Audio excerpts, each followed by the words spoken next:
Hey, welcome to Socialism for All. This file is being recorded for the June 2022 edition of Socialism for All, and it's an audiobook and discussion of Democracy and Dictatorship by Lenin from 1918. If you like this video, please click like and subscribe, and consider supporting on Patreon at patreon.com/socialismforall. There's a link to Patreon in the video description. So this piece was originally written December 23, 1918, and it was first published January 3, 1919, in Pravda No. 2. The source is Lenin, Collected Works, Volume 28, HTML transcription and markup by Brian Baggins, and the online version is available at Marxists.org, the Marxists Internet Archive. Fantastic resource hosting thousands of free Marxist texts. Please go check them out. So, as far as historical context for this piece, what was going on?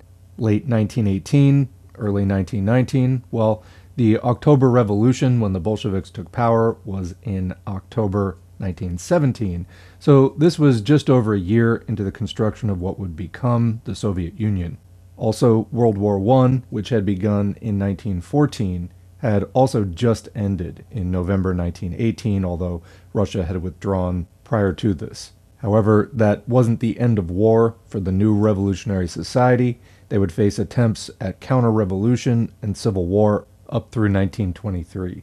In the meantime, the International Socialist movement, already significantly split over the question of what to do and what to tell their people regarding World War I, whether to support the bourgeois governments against each other and have workers killing workers for capitalists, as was the position of opportunists like Karl Kautsky, or whether to use the imperialist war as an opportunity for organized workers to turn against capitalists in revolution, as was the position of Lenin and other actual socialists. So, after the war, and especially after the Bolshevik Revolution, as the dust settled, it was time for the International Socialist movement to pick sides and decide what was going to be the direction of the future. The opportunistic Second International was now discredited. The Third Communist International, also known as the Comintern, was established in its place, and the Bolsheviks set out to teach all the other parties about what they had learned during their successful revolution, to Bolshevize the other parties, basically. The results were that while some opportunists came around to the communist perspective, others doubled down, refused to admit their mistakes, and redoubled their attacks on this new successful revolution. So this piece by Lenin is one response by Lenin to those attacks and to this whole situation. So let's get into the text.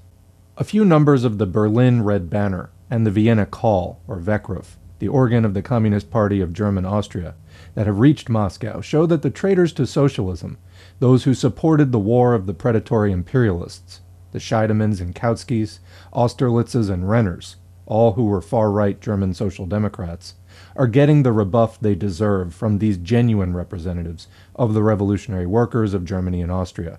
We extend warm greetings to both papers, which epitomize the vitality and growth of the Third International. Apparently, the chief question of the revolution, both in Germany and Austria now, is Constituent Assembly or Soviet government. The spokesmen of the bankrupt Second International, all the way from Scheidemann to Kautsky, stand for the first and describe their stand as defense of, quote, democracy. Kautsky has even gone so far as to call it, quote, pure democracy, as distinct from dictatorship. In the pamphlet, The Proletarian Revolution and the Renegade Kautsky, which has just come off the press in Moscow and Petrograd, I examine Kautsky's views in detail. I shall try briefly to give the substance of the point at issue, which has become the question of the day for all the advanced capitalist countries. The Scheidemans and Kautskys speak about pure democracy, and democracy in general, for the purpose of deceiving the people and concealing from them the bourgeois character of present-day democracy. Let the bourgeoisie continue to keep the entire apparatus of state power in their hands. Let a handful of exploiters continue to use the former, bourgeois, state machine.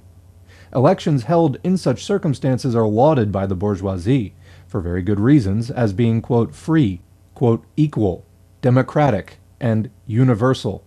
These words are designed to conceal the truth. to conceal the fact that the means of production and political power remain in the hands of the exploiters, and that therefore real freedom and real equality for the exploited, that is, for the vast majority of the population, are out of the question. It is profitable and indispensable for the bourgeoisie to conceal from the people the bourgeois character of modern democracy, to picture it as democracy in general, or, quote, pure democracy.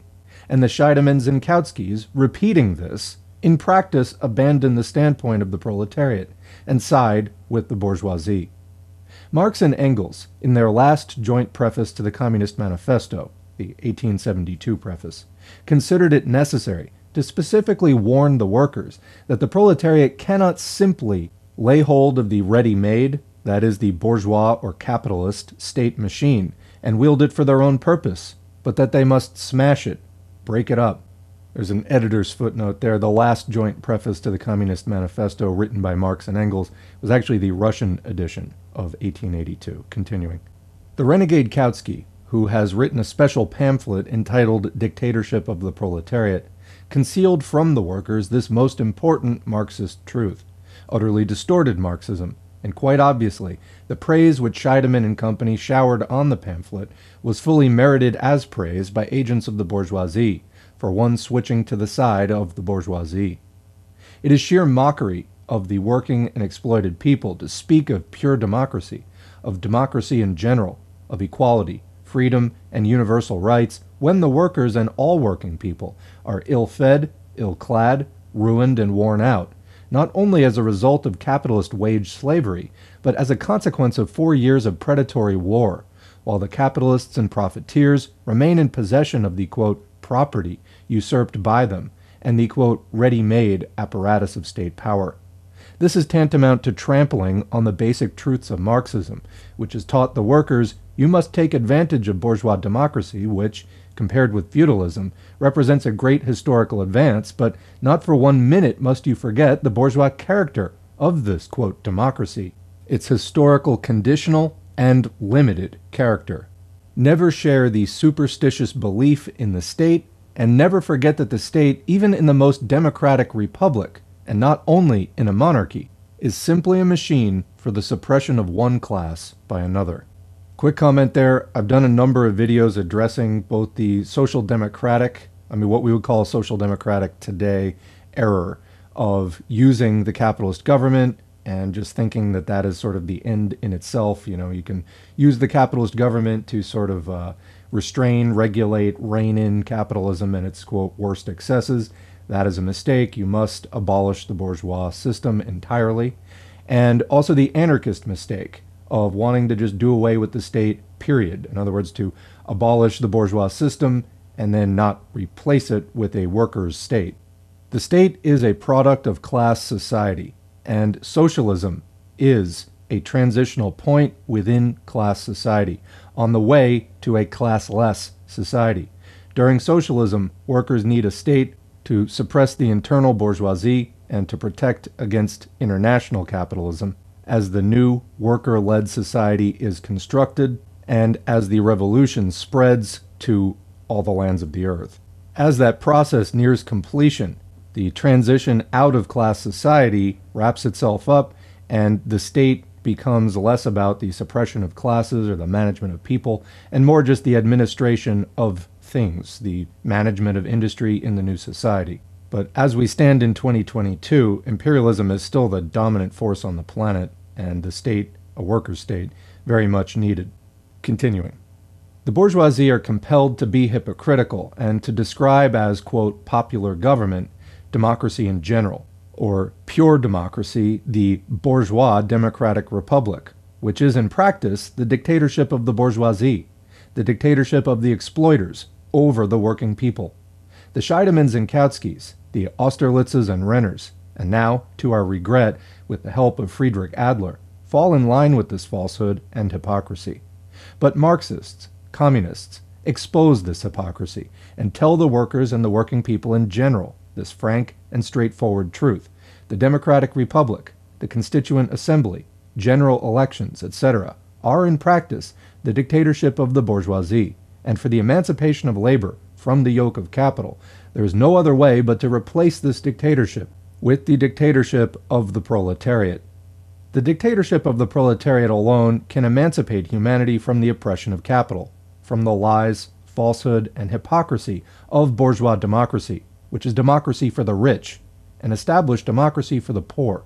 That is, to make the blessings of democracy really accessible to the workers and poor peasants, whereas now, even in the most democratic bourgeois capitalist republic, the blessings of democracy are, in fact, inaccessible to the vast majority of working people. Take, for example, freedom of assembly and freedom of the press. The Scheidemans and Kautskys, the Austerlitzes and Renners, assure the workers that the present elections to the Constituent Assembly in Germany and Austria are, quote, democratic. That is a lie. In practice, the capitalists, the exploiters, the landowners, and the profiteers own 9 out of 10 of the best meeting halls, and 9 out of 10 of the stocks of newsprint, printing presses, etc. The urban workers and the farmhands and day laborers are, in practice, debarred from democracy by the, quote, sacred right of property, which is now guarded by the Kautskys and Renners, and, to our regret, by Friedrich Adler as well, and by the bourgeois state apparatus, that is, bourgeois officials, bourgeois judges, and so on. The present freedom of assembly and the press in the democratic, bourgeois democratic, German Republic is false and hypocritical, because in fact it is freedom for the rich to buy and bribe the press, freedom for the rich to befuddle the people with venomous lies of the bourgeois press, freedom for the rich to keep as their property the landowners' mansions, the best buildings, etc. The dictatorship of the proletariat will take from the capitalists and hand over to the working people the landowners' mansions, the best buildings, printing presses, and the stocks of newsprint. But this means replacing, quote, universal, quote, pure democracy by the dictatorship of one class, scream the Scheidemans and Kautskys, the Austerlitzes and Renners, together with their followers in other countries, the Gomperses, Hendersons, Renaudels, Vanderveldes and company. Wrong, we reply. This means replacing what in fact is the dictatorship of the bourgeoisie, a dictatorship hypocritically cloaked in the forms of the democratic bourgeois republic, by the dictatorship of the proletariat. This means replacing democracy for the rich by democracy for the poor. This means replacing freedom of assembly and the press for the minority, for the exploiters, by freedom of assembly and the press for the majority of the population, for the working people. This means a gigantic, world historic extension of democracy, its transformation from falsehood into truth, the liberation of humanity from the shackles of capital, which distorts and truncates any, even the most, quote, democratic and republican, bourgeois, or capitalist democracy. This means replacing the bourgeois state with the proletarian state, a replacement that is the sole way that the state can eventually wither away altogether. But why not reach this goal without the dictatorship of one class? Why not switch directly to, quote, pure democracy? So ask the hypocritical friends of the bourgeoisie, for the naive petty bourgeois and Philistines gulled by them. And we reply, because in any capitalist society, the powerful tell lies to either the bourgeoisie or the proletariat, while the small proprietors inevitably remain wavering, helpless, stupid dreamers of, quote, pure, i.e. non-class or above-class democracy. Because a society in which one class opposes another, there is no way out other than through the dictatorship of the oppressed class. Because the proletariat alone is capable of defeating the bourgeoisie, of overthrowing them, being the sole class which capitalism has united and schooled, and which is capable of drawing to its side the wavering mass of the working population with a petty bourgeois way of life, of drawing them to its side, or at least neutralizing them. Because only mealy-mouthed petty bourgeois and Philistines can dream, deceiving thereby both themselves and the workers, of overthrowing capitalist oppression without a long and difficult process of suppressing the resistance of the exploiters. In Germany and Austria, this resistance is not yet very pronounced because expropriation of the expropriators has not yet begun. But once expropriation begins, their resistance will be fierce and desperate. In concealing this from themselves and from the workers, the Scheidemans and Kautskys, the Austerlitzes and Renners, betray the interests of the proletariat, switching at the most decisive moment from the class struggle and overthrow of the yoke of the bourgeoisie to getting the proletariat to come to terms with the bourgeoisie, achieving, quote, social peace, or reconciliation of exploited and exploiters. Comment, we would also call this class peace or class collaboration. Revolutions are the locomotives of history, said Marx. Revolutions teach quickly. The urban workers and farmhands in Germany and Austria will quickly discern the betrayal of the cause of socialism by the Scheidemans and Kautskys, the Austerlitzes and Renners. The proletariat will cast aside these social traitors, socialists in word and betrayers of socialism in practice, as it did in Russia with the same kind of petty bourgeois and Philistines, the Mensheviks and, quote, socialist revolutionaries, populists. The more complete the domination of the above-minded, quote, leaders, the quicker the proletariat will see that only the replacement of the bourgeois state, be it the most democratic bourgeois republic, by a state of the type of the Paris Commune, about which so much was said by Marx, who has been distorted and betrayed by the Scheidemans and Kautskys, or by a state of the Soviet type, can open the way to socialism. The dictatorship of the proletariat will deliver humanity from capitalist oppression and war. Signed, Moscow, December 23, 1918. And that's the end of the audiobook. So just in wrapping this up, I think that this is pretty clear. I think that it speaks for itself, and Lenin also put in a plug for the proletarian revolution and the renegade Kautsky, which I was planning to do. Actually, Lenin wrote a lot about the opportunism of the Second International. That is one of the major works, but if you look at the basic Marxism-Leninism playlist, there are several works on this topic, because this was a really decisive period, from 1914 up through 1923. Really a lot happened. So do check that out. In the meantime, what do you think? Is there a question, comment that you may have? Leave it below in the comment section. We'll continue the discussion there as always. Otherwise, thanks for listening. And thanks to the current patrons whose names are on the screen. If you'd like to get your name on the screen, head to patreon.com/socialismforall. You can sign up for as little as $2 a month or more, whatever you see fit. We don't run ads on this channel, so that's the support we get. It's very much appreciated, and it allows me to spend a lot more time on this channel. I'm not independently wealthy, and I do have bills to pay. So the patron support really is highly valued. Then, after the content is produced and uploaded, engagement counts, so liking, sharing, subscribing, and commenting, even if it's just thanks or good video.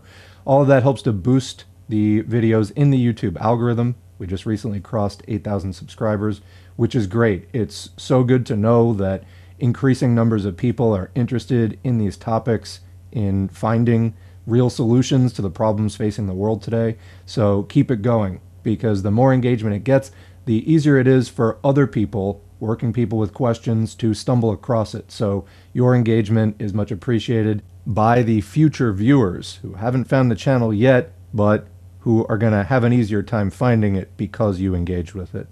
Thanks again, and we will catch you in the next video.